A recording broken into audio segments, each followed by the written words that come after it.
Let's look at the different possible equations of lines. In order to properly define a line, I essentially need two things: a point on the line and the slope of the line.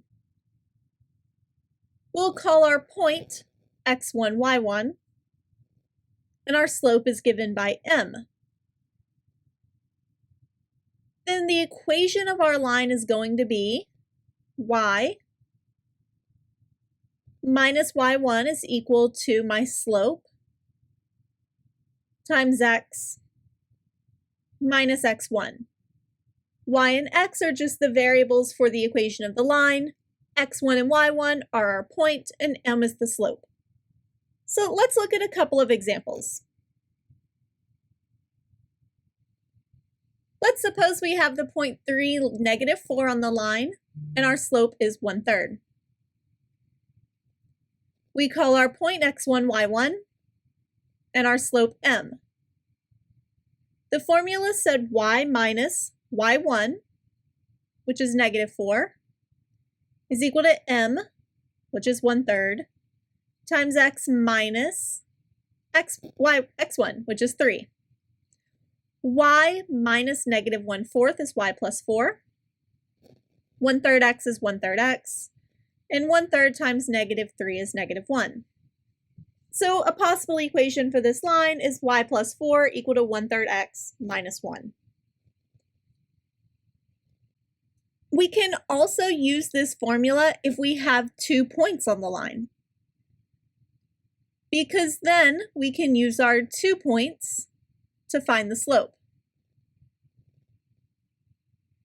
This would be 1 minus 7 over 5 minus 2, or -6 over 3, which is equal to -2.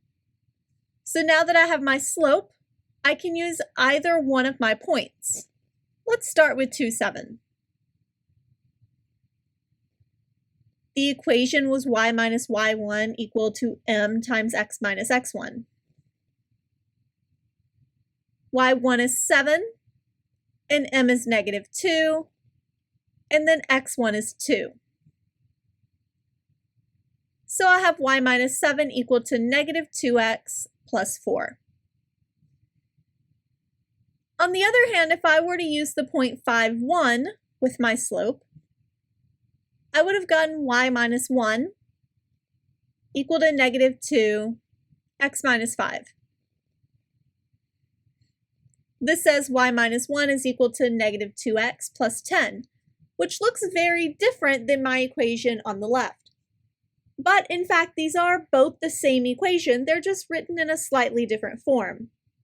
So if you pick a different point to use in your equation, your answer may look slightly different. This equation we've been working with is known as the Pointslope equation, because what we need to put into the equation is a single point and the slope of the line. There is also the slope-intercept form. This is of the form y equal to mx plus b. M is our slope, and 0, b is the y-intercept. It's where the graph crosses the y-axis. And most of the time, this is how we like our equations given. So most of the time when we start with the point-slope equation, we eventually want to solve for y to get slope-intercept. If I go back to my first example, subtracting 4 from both sides would give me y equal to 1/3 x minus 5. So this is my slope-intercept form.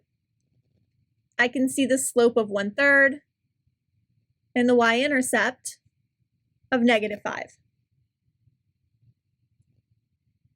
If I look at these two, adding 7 to both sides makes this equation y equal to -2x plus 11.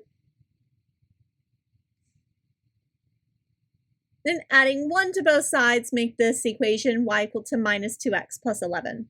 So these are in fact the same equation. And now we have it given to us in point slope form. Vertical and horizontal lines are a little bit different. Let's start with horizontal lines. These actually had a slope of 0. So using my slope-intercept form, this is of the form y equal to 0x plus b, where b is the y-intercept. In simplifying, we get y equal to b. So the general form of a horizontal line is y equal to a single number. Vertical lines have a slope that's undefined, and these are a little bit trickier.